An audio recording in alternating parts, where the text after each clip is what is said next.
Wake up. No. I wasn't asleep anyway, and the voice knew that. Wake up, wake up, wake up, wake up, wake up! Fucking hell, I shrieked, sitting bolt upright in the bed. Can't a woman get any peace and quiet round here? The city never sleeps, and neither do you. A pause, and neither does the vampire downstairs, clearly. The flat was in darkness, but steady banging came from the floor below, as if someone was slowly and methodically hitting their head against the wall in frustration. The flat beneath mine was occupied by the most tormented vampire in history, and sometimes I regretted letting her move in. Seriously, Louis de Point de Lac has nothing on Rachel and her wailing.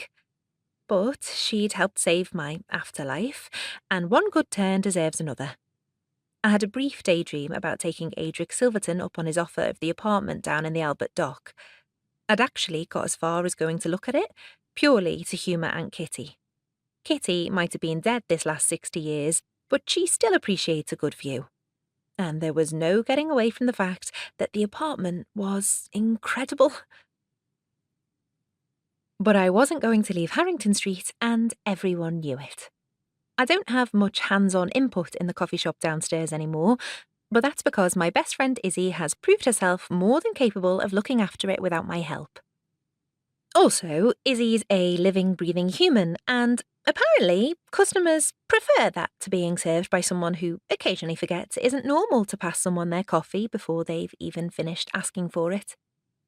It would certainly be more suited to someone with your power and status, said the city in my head. It's not actually the city itself, you understand. It's more the spirit of those who've made Liverpool what it is today.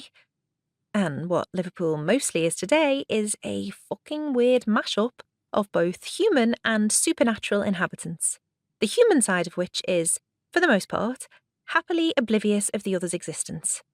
Either way, there's a voice in my head, and sometimes that voice is really fucking annoying. I didn't have you down as a snob, I said aloud, but there was no answer. Giving in to the inevitable, I climbed out from under the duvet, toppling Grim onto the floor as I did so. The banging had stopped, which was a relief. I don't really get headaches these days, but the noise had been going on for long enough that my teeth were clenched and I could feel tightness behind my eyes. Your reactions are sometimes very slow for a cat, I said to Grim.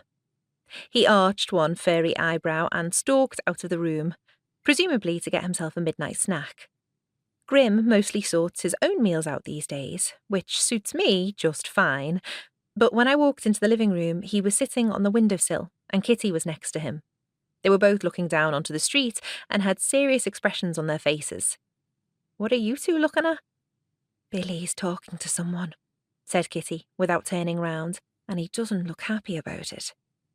Anyone walking past the pile of old blankets and sleeping bags that's permanently installed in the empty doorway opposite Flora's would suppose Billy was just another of the endless rough sleepers that called the city centre their home.